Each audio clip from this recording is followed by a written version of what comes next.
여러분이 유기견 봉사에 관심 있다면은 시보호소와 사설보호소의 차이를 알아야 됩니다. 만약에 사설보호소에 봉사하러 가서 여기는 안락사 하나요? 라고 물어보면은 매우 큰 신뢰가 됩니다. 우선은 명칭부터 좀 조정할 필요가 있습니다. 우리는 편하게 시보호소, 사설보호소 부르고 있지만은 민간 동물보호시설 운영 규칙에 따르면은 수마리 이상인 사설보호소에 대해서는 동물보호센터라고 이야기하고 나머지는 지자체 보호소라고 이야기하고 있습니다. 하지만 아직까지 저를 비롯한 대부분의 유기동물 활동가들은 그냥 시보호소는 시보, 유기견숲 같은 보호소는 사설보호소라고 이야기하죠. 이 둘의 가장 큰 차이점은 보호소 운영 목적입니다. 유기동물에 대해서 조금이라도 아시는 분들은 아마 안락사에 대한 이야기를 많이 들어보셨을 겁니다. 굉장히 큰 부분이죠. 하지만 이거는 보호소를 운영하는 목적에 따르는 수단에 불과합니다. 보호소의 어떤 목적이 안락사가 아니란 거죠. 즉 유기동물을 죽이기 위해서 우리가 아는 시보호소가 존재하는 것이 아니란 이야기입니다. 사설보호소의 운영 목적은 매우 다양합니다. 여러분이 생각하는 목적과 같을 수도 있고 또 다를 수도 있습니다. 여러분이 사설보호소는 이래야 되는 거 아니야? 라고 생각했던 것들, 그 당연한 것들이 아닐 수도 있다는 이야기인 거죠. 제가 운영하고 있는 유기견숲만 한번 따져보겠습니다. 유기견숲의 목적은 뭐 더 이상의 구조도 아니고 또 입양을 보내는 것도 아닙니다. 그래서 실제로 이런 이야기 많이 듣습니다. 그냥 후원금만 받아 처먹는 그 얌생이 아니냐, 이런 소리를 사실 많이 듣습니다. 여기 유기견숲, 이 사설보호소의 목적은 유기견들을 살아가게 하는 겁니다. 즉 유기견들이 살아갈 수 있는 장소를 제공하는 것이 여기 목적인 것이죠. 그저 숨을 붙이고 살아가는 장소가 아니라 아이들이 삶을 영위할 수 있는, 즉 살아갈 수 있는 장소로서 제공하는 것입니다. 이에 반해서 시보호소 목적은 매우 분명합니다. 잃어버린 개를 보면 사람들이 대부분 신고를 합니다. 그러면 그 신고를 하면은 시보호소에서 구조를 하러 오거든요. 시보호소는 실시간으로 입소된 유기견들을 알 수 있는 데이터가 존재합니다. 우리가 포인핸드라고 많이 알고 있죠. 어플을 깔면은 실시간으로 전국 유기동물 보호소에 입소하는 유기동물들을 알 수 있습니다. 이를 통해서 잃어버린 개를 찾는 경우가 굉장히 많죠. 저도 그런 적이 있습니다. 어찌 보면은 잃어버린 개를 찾아주는 가장 최상 시스템이 이미 존재하고 있는 겁니다.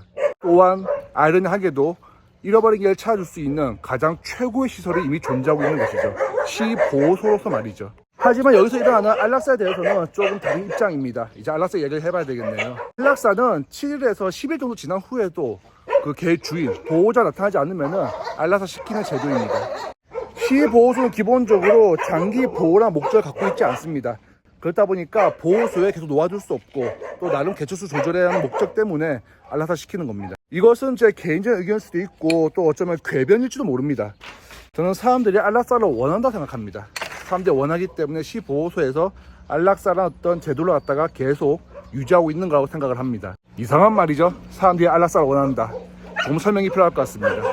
조금 억지스러운 주장일 수 있지만은 대다수가 동의하는 부분이라고 생각합니다.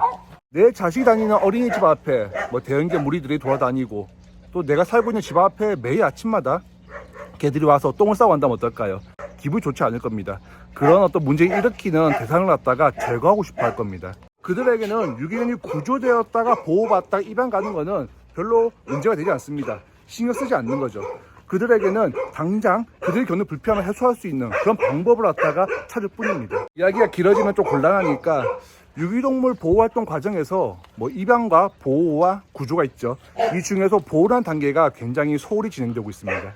즉 보호라는 단계가 입양이나 구조에 비해서 훨씬 더 뒤처져 있다는 이야기입니다.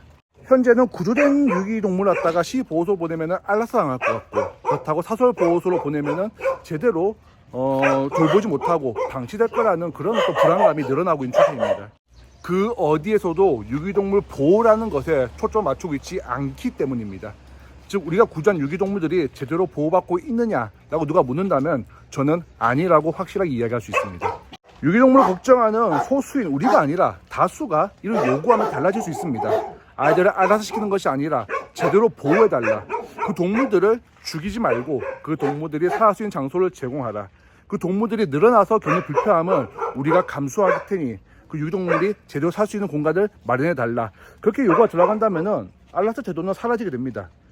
우리가 말로 꺼내지 않지만은 어쩌면은 암묵적으로 그런 것을 요구하고 있는 것일지 모릅니다. 당연히 현재 이런 어떤 움직임은 활발히 일어나고 있습니다. 안락사를 시키지 않고 안락사 없는 보호소, 표방한 곳들이 늘어나고 있죠. 하지만 문제는 여전히 그럼에도 불구하고 여전히 보호라는 단계가 소홀히 진행되고 있다는 겁니다. 상식적으로 안락사 되지 않는 그 많은 유기동물들이 어디서 어떻게 살아가고 있을까요? 10마리만 돌볼 수 있는 어떤 그런 보호시설에 20마리, 많게는 30마리가 들어가고 있습니다. 그 많은 아이들을 살려냈지만 살아갈 공간에 대한 대책이 없는 거죠. 안락사 무조건 반대, 이에 대한 어떤 생각들이 만들어낸 모습들이 안락사를 다시 한번 생각하게 되는 어떤 계기를 마련하고 있는 것이 현실입니다. 개농장의 참혹함에 대해서는 제가 이야기할 필요가 없죠. 근데 그 참혹한 모습이 안락사 반대 그 이면에도 존재합니다. 물론 전부 다는 아닙니다. 하지만 여러분 생각보다는 훨씬 더 많이 존재하고 있습니다. 저는 그런 모습들을 지난 10년 넘게 지켜본 사람이고요. 저도 그에 대해서 뭐라 말할 수가 없습니다. 저도 대책을 알지 못합니다. 그냥 이렇게 말로 꺼내고 살짝 언급하는 것만으로 여러분이 한번 생각을 해보게끔 그렇게 하는 역할을 맡았을 뿐이죠. 더 이상 안락사는 찬성과 반대 논리로 설명할 수 없는 그런 시대가 왔습니다. 안락사 찬성이 만들어낸 모습과 안락사 반대가 만들어낸 모습이 지금 상충되고 있기 때문입니다. 여러분이 바라보는 안락사 반대의 세상은 구조된 유기견이 행복을 찾아가는 과정일 테고, 제가 바라보는 안락사 반대 세상은 죽지 못해서 살아만 있어야 되는 지옥과도 같은 그런 일상입니다. 저에게 질문한 분들에게 저는 이렇게 이야기하는 경우가 많습니다. 사람들이 유기동물 구조를 위해서 원하는 것은 그들을 살아있게 하는 것이고, 유기동물이 삶을 통해서 얻고자 하는 것은 살아가는 것이다.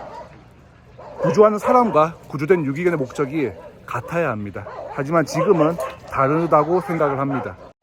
아무런 결론 없이 찜찜하게 영상을 끝내야 될 것 같습니다. 저도 아무것도 모릅니다. 대책도 없고 이에 대한 생각을 오랫동안 해왔지만은 제가 그동안 보고 듣고 느꼈던 그런 경험 가지고도 이에 대해서 뭐라 단 한마디도 할 수 없습니다. 그냥 여러분의 생각이 조금 궁금합니다.